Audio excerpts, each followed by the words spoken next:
The leashes are kept behind the door here, and these are just a smaller leash with a smaller clasp that fit onto a tinier D-ring on the collars on the dogs. So we have a nice assortment of leashes over here for the small dogs.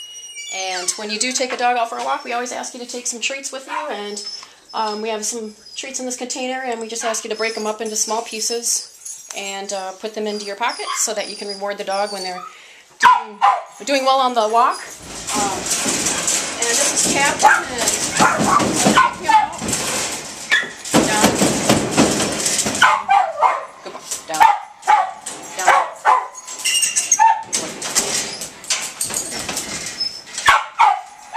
There we go. I always like to get the dog out of the kennel and place him on the floor and put the leash on his collar. As you can see, I'm usually quite excited to get out, and in these elevated kennels, you need to be very careful getting the dogs out so that they don't jump out and hurt themselves. So you want to have your hands ready when you open the door, and these particular doors are kind of a pinch. You pinch the two levers together, and they open up that way. And when you return from your walk and you want to put the dog back into the kennel,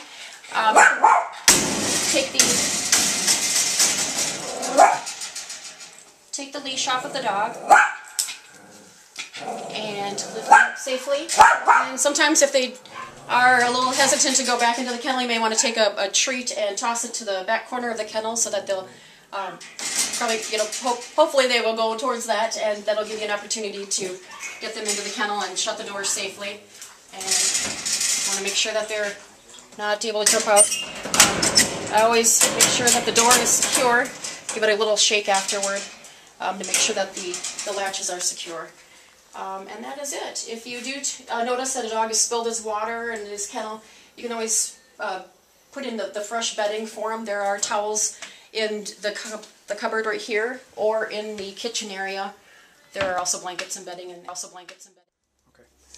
As you know, there's different color levels for each dog, and in the small dog room at this time, they're all green dogs, but then there's also orange dogs, and these are staff only. Typically, they're the quarantine dogs, and so we are, as volunteers, not able to handle them or walk them, but just so you know that that's who these dogs are, and unfortunately we are not able to spend time with them until they get vet checked.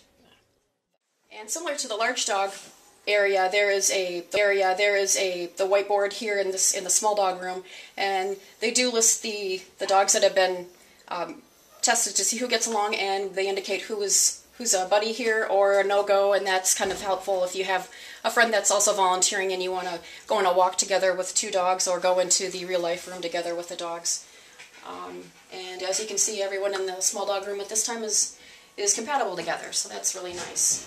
In this room there's also cleaning solutions. There's a bleach and water container and paper towels, usually right over here.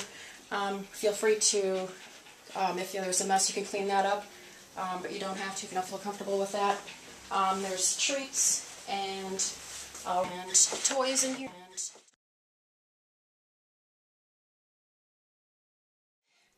Next we'll go into the real life room. The real life room is located at the end of the hallway just beyond the small dog room.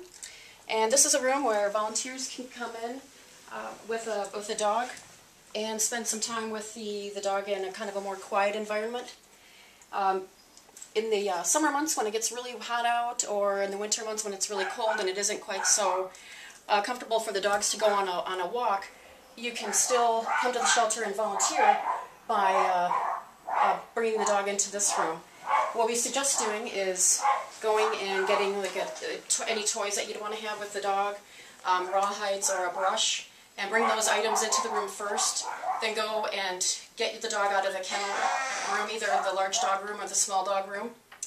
And then you can take the dog outside to relieve itself and come back into the room and spend time in here.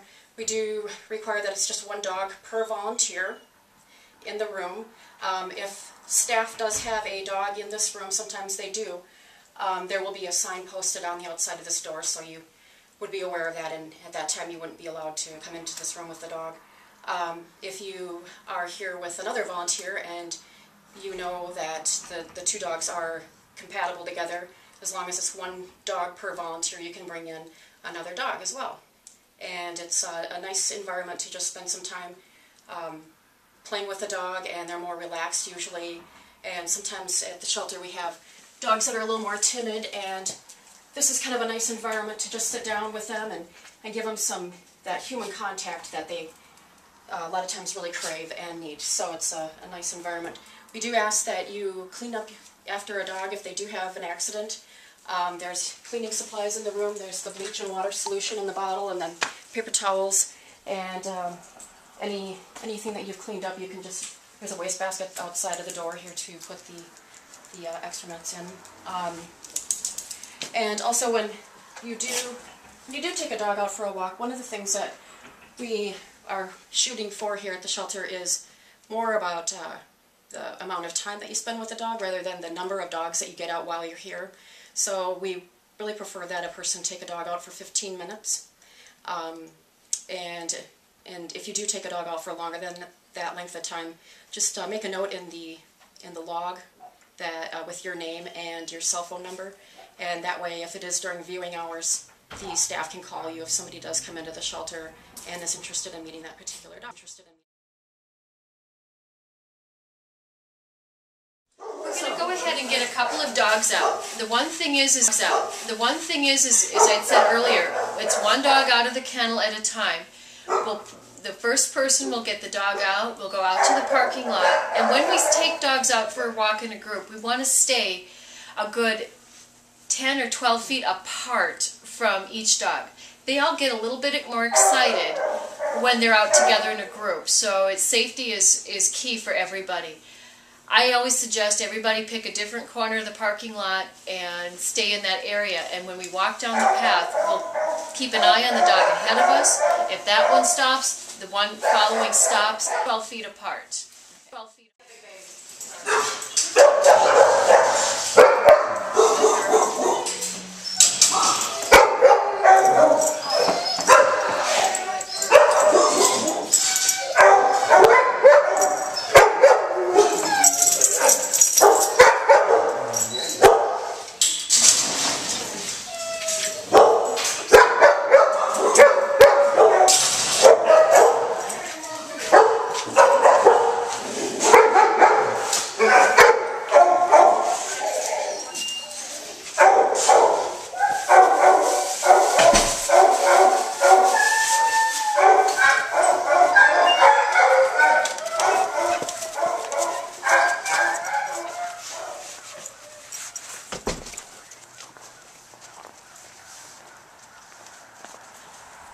When we start the dogs out for a walk, we'll come out to the edge of the sidewalk here. I try to watch very carefully, go slowly, and look around the corner. If we meet anybody on the sidewalk, you see them walking, I stop and wait, give them the right of way. If there's other person volunteer walking a dog, I move to the far end of the parking lot so they have plenty of space to come in. The dogs usually get along well, but when they are in a group, they can get a little bit more excited.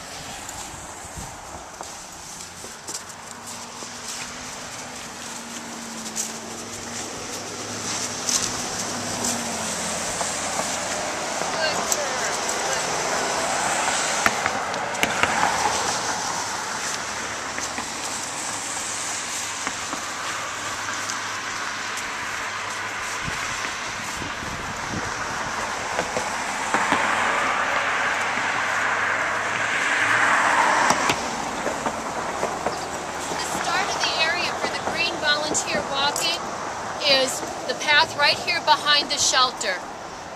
Whenever the dogs have an opportunity to come out and they have a stool or they urinate, I give them verbal praise. That's going to help encourage them about this is where we need to do our bathroom business. That helps them become even more adoptable. So anytime they've taken a moment to urinate or have their stool, give them praise. Give them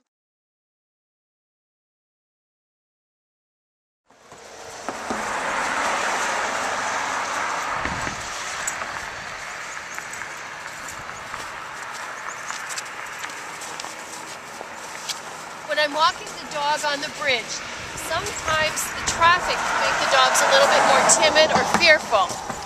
I don't want to encourage that fearfulness. I want to give them confidence by bringing them close up to my side, and I prefer to have them the side farthest away from traffic, just as a safety precaution. That gives them a little bit more confidence. Occasionally a dog may be so timid it wants to shut down or just cringe or hide. The natural tendency is that you want to give reassurance, you want to give comfort, but unfortunately that actually makes the problem worse. They've learned that reinforces this behavior. If I'm afraid, I'll cringe, I'll hide, I get comfort, I get petted. It becomes a learned behavior. By giving them the confidence, just walking forward confidently, telling them it's fine, but just a confident tone of voice does more for the dog. Walking down the path at Cook Park, we can go down the bike trail for the Green Volunteers till we get to the railroad bridge. When it's not filled with snow, we can walk around the perimeter of the park, again avoiding the toy area. We don't want to have any dog excrement that we can't gather up in the play area for the children. And then following the path around the park, around the baseball diamond, and around in front of the tennis courts, and in front of the picnic shelters, and back up to the shelter, to the Paws and Claws shelter.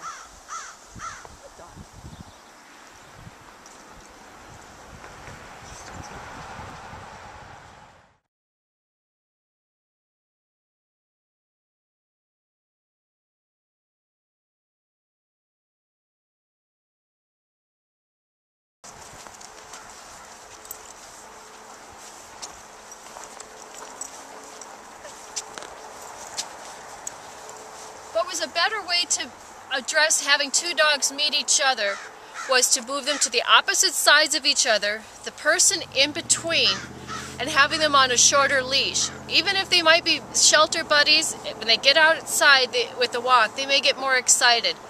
And if you meet others on the public with the dogs walking like this, you're never sure exactly how well behaved or how much in control those other dogs are, or if they're aggressive. This gives you a little bit more control to prevent a problem than trying to separate a problem that's occurred. And that brings to mind, if a dog does get loose on a walk, the best way to catch the dog is not to run and chase after the dog. It's a game. They're going to run faster. Drop down low. Call excited. Here, puppy, Phoebe, come, Phoebe, come. Usually they're going to come right to you. They want to be with you.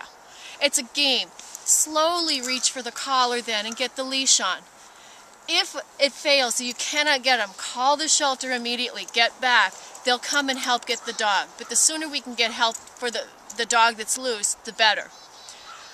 If a dog should get into a scrap or a fight during a walk, that is the only time it is permissible to pull back on the leash strongly to separate them. We don't want anybody reaching in to pull the dogs apart, and reaching to touch them to get their attention is invariably asking for a bite.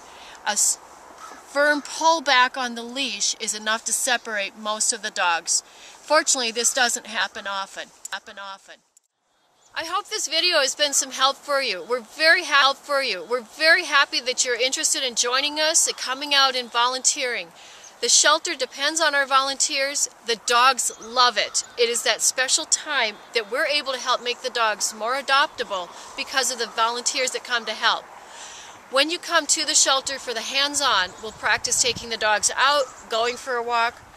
This trainer will also go over questions with you. Ask questions to help make sure that you're familiar with our instructions. And at any time, if you have questions, ideas, thoughts, bring them up. Ask anybody. We're always happy from our ideas. We're happy.